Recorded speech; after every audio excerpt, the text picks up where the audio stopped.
कर दे। नमस्कार, मैं हूं शिवांश कुमार शुक्ला, जेपीएम न्यूज से। आप देख रहे हैं जेपीएम न्यूज। हमारे साथ में आज हैं हमारे अंकल जी अमित शुक्ला जी। इनकी जमीन पे कुछ दलितों ने दबंगों ने जबरदस्ती कब्जा कर रखा है। तो आज हमको सूचना मिली सुबह 10 बजे। तो सुबह 10 बजे जब हमको सूचना मिली तो हम अंकल जी से मिलने के लिए ईदगाह मोहल्ला लखीमपुर खीरी आए हैं। आइए सुनते हैं अंकल जी से क्या कारण है जो इनकी जमीन पे दबंगों ने कब्जा कर रखा है। अंकल जी बताइए। ये असल में हमारी जमीन देवकुली रोड पे जी पड़ी हुई है, भंसड़िया क्रॉसिंग से पहले। जी जी ये करीब 11 बीघा जमीन है जी जिसका गाटा संख्या 60 है, एक का गाटा संख्या 63 है। जी दोनों जमीनों पे नाजायज कुछ लोग भूमाफियाओं ने कब्जा कर रखा है और उनका नाम जो है सुरेश प्लाईवुड वालों ने कब्जा कर रखा है और एक कपूर इंडस्ट्री लोहा भंडार वालों ने कब्जा कर रखा है एक खेत पे। दोनों लोगों ने कब्जा कर रखा है और बाकायदा उसमें जो है हम लोग रह रहे थे सन 2007 में। तो हमारे 10 साल के बेटे घनश्याम शुक्ला का अपहरण कर लिया गया था उन्हीं लोगों के द्वारा। फिर वो लड़का हमारा पुलिस ने बरामद किया। उस टाइम बाबूराम कोतवाल थे। तो उन लोगों ने बरामद किया। बरामद करने के बाद बच्चे के बयान लिए गए। बयान होने के बाद उन लोगों ने फिर जमानत करवाई।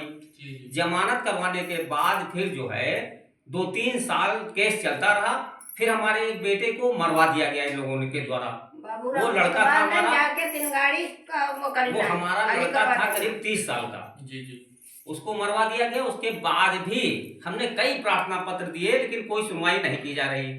2 बार तो हम लखनऊ मुख्यमंत्री जी के वहां मिलने भी जा चुके हैं लेकिन मुख्यमंत्री जी से मिलने के लिए हमको नहीं मिला अच्छा, है। जब आप मुख्यमंत्री जी से मिलने के लिए लखनऊ पहुंचे जी तो वहां पे आपने अपील की कि हमें मुख्यमंत्री जी से मिलना है। जी जी तो वहां के लोगों ने क्या कहा? वहां के लोगों ने कहा कि वो कहीं बाहर गए हुए हैं और भी नहीं मुलाकात हो सकती। तो फिर दोबारा गए तब भी वो नहीं मुलाकात करवाया। आपने यहाँ पे कोतवाली सदर वगैरह में एप्लीकेशन वगैरह दी? कोतवाली सदर में भी गए जी, संता देवी चौकी भी गए जी, LRP चौकी भी गए और SP साहब महोदय के वहां भी गए, DM साहिबा के वहां गए लेकिन कोई सुनवाई नहीं कर रहे हैं। खिलाफ पार्टी हमको बुलाती है, उनको लोगों को नहीं बुलाती। खिलाफ पार्टी जो है खिलाफ पार्टी वालों को नहीं बुलाया जाता है। दरोगा हमको बुलाता है और बुला करके हमसे लिखवा लेता है, साइन करवा लेता है और फिर उसके बाद कागज भेज देता है कि उल्टा सीधी अपनी रिपोर्ट लगा करके। अच्छा, मतलब आपकी सुनवाई कहीं से नहीं हो रही? कहीं से हमारी सुनवाई नहीं की जा रही है। आपने मतलब हर जगह आप गए हैं लेकिन कहीं पे आपकी सुनवाई नहीं की जा रही। इसका मतलब है खिलाफ पार्टी आती नहीं है। आपको बुलाया जाता है, आपसे दस्तखत लेकर भेज दिया जाता है। हमको ही हड़काया जाता है। हमको हड़काते भी हैं कि अगर तुम बदतमीजी करोगे तुमको जघन्य अपराधों में जेल भेज देंगे। पुलिस वाले कहते हैं कि अगर कोई खुराफात करोगे, कोई जमीन की मांग करोगे तुमको जो है जघन्य अपराधों में तुमको जेल भेज दिया जाएगा। तो हम बहुत डरे हुए हैं। मैं फिर योगी से मिलने की प्रयास कर रहा हूं और मैं जाना चाहता हूं। योगी से मिलेंगे और हमें विश्वास है कि योगी जी हमको न्याय देंगे, दिलवाएंगे। योगी जी अवश्य न्याय दिलवाएंगे। और आपने बोला है, एक मैं आपका वीडियो देख रहा था जी जी, तो उसमें आपने बोला है कि अगर हमारी जमीन ना मिली तो हम आत्महत्या कर लेंगे। आपको ऐसा कुछ नहीं करना है, ठीक है? हम लोग आपके साथ में हैं, हम लोग आपकी सहायता करेंगे। आपको योगी जी से भी मिलवाएंगे। आपकी जहाँ जहाँ सुनवाई नहीं हो रही वहाँ सुनवाई होगी। आपकी जमीन अगर आपकी है तो वो आपको मिलकर रहेगी। आप बिल्कुल चिंतित ना हो, ठीक है अंकल जी? मैं बहुत परेशान हूँ सर। मैं इतना परेशान हमको किया जा चुका है कि हमको हमारे बच्चों को जेल भेज दिया गया 107-16 में, जो कि एक महीना हमारी बीवी हमारे बच्चे सब जेल में रहे हैं। उसके प्रमाण भी मेरे पास मौजूद हैं। जेल का भी पूरा प्रमाण मेरे पास मौजूद है। ये बसपा की सरकार में, समाजवादी की सरकार में हमारे साथ अन्याय हुआ है। अब मैं सोच रहा हूं कि ये बीजेपी की सरकार आई है तो इसमें हमको न्याय मिलेगा।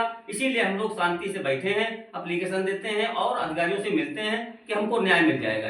ये हमारे चाचा जी अमित शुक्ला जी लगभग सन 2007 से अपनी जमीन के चक्कर में हर जगह जा चुके हैं, हर मोड़ पे जा चुके हैं, योगी आदित्यनाथ जी से मिलने भी जा चुके हैं लेकिन इनकी कहीं पे सुनवाई नहीं हो रही। तो आप लोगों की राय क्या है, ये हमको आप लोग जरूर बताइएगा। ये हमारे चाचा जी बहुत परेशान है। इनका लगभग 30 वर्षीय इनका बेटा भी मार दिया गया है इसी जमीन के चक्कर में।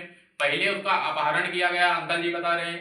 उसके बाद में उसको ढूंढ के बरामद भी किया गया। पुलिस के पास जब मतलब कार्रवाई की गई कि बच्चा कहाँ गायब है तो उसको ढूंढ के बरामद किया गया। उसके बाद में उसको मरवा दिया गया। दूसरे लड़के को मरवा दिया गया। उसके बाद इन लोगों को जेल भेज दिया गया। और इसमें प्रशासन खिलाफ पार्टी को बुलाता नहीं है, अंकल जी को बुलाता है। अंकल जी पहले से पीड़ित हैं, पहले से दुखी हैं और इनको ही पीड़ित किया जाता है, इनसे दस्तखत लिया जाता है और हमारे पूरे परिवार पे डकैती का मुकदमा भी लगवा दिया गया। और इनके पूरे परिवार पे अंकल जी बता रहे हैं कि हमारे पूरे परिवार पे डकैती का मुकदमा भी लगाया गया, उसमें भी इनको बहुत कष्ट हुआ। तो आप लोग भारी से भारी संख्या में इनकी सहायता कीजिएगा। ये बहुत परेशान है, ये हमारी आंटी जी हैं, हम रोते नहीं, उतनी ये आंटी जी हमारी बैठी हैं। बहुत परेशान हैं। और इन लोगों ने कई धरना प्रदर्शन भी किए हैं, ऐसी बात नहीं है। जिन्होंने मतलब इससे पहले सन 2007 से इनका केस चल रहा है, तो इन्होंने धरना प्रदर्शन बसपा और समाजवादी पार्टी सरकार में हमने सैकड़ों धरना प्रदर्शन किए बसपा हैं। पार्टी में बसपा की सरकार थी तब भी इन्होंने धरना प्रदर्शन किया, उसके बाद में सपा की पार्टी में भी धरना प्रदर्शन किया। लेकिन जब ये लोग धरना करने जाते थे तो इनको मार पीट के अंदर कर दिया जाता था। रात में 12-12 बजे जेल भेज दिया जाता था। 12 बजे जेल मतलब इनकी कोई बात सुनने को तैयार नहीं है, ना कोई प्रशासन तैयार है, ना हमारी सरकार तैयार है। ये अगर कुछ कार्रवाई करना चाहते हैं तो उनको डराया जाता है, धमकाया जाता है कि अगर तुम कार्रवाई करोगे तो तुमको जेल में डाल देंगे, तुम्हारे ऊपर केस लगा देंगे। तो आप लोग मदद करिएगा अंकल जी। हमारे नाबालिग 17 साल के बच्चे को मोबाइल के लिए जेल भेजा गया, उसको हम जमानत कराया। नाबालिग बच्चे को भी जेल भेजा गया है, जो 1 महीना जेल में रहा है, उसका मुकदमा भी चल रहा है। 1 महीने तक जेल में रहा है। नाबालिग बच्चा रहा है, उसमें दिखाई नहीं कि मोबाइल चोरी करी से उन्होंने दिखा दिया कि मोबाइल चोरी किया है, इसलिए जेल भेज दिया गया। आज हमको सुबह 7 बजे सूचना मिली, तो आज हम सुबह सूचना मिली तो वहां से हम निकले। अंकल जी से अभी मैंने बात की और उसके बाद में अंकल जी से पूरा एड्रेस पूछा और अंकल जी के घर पे आए हैं। तो अंकल जी बहुत पीड़ित हैं, मतलब बातों से ज्यादा पीड़ित हैं, ये इतना पीड़ित हैं कुछ हाल ही मत पूछो। इनके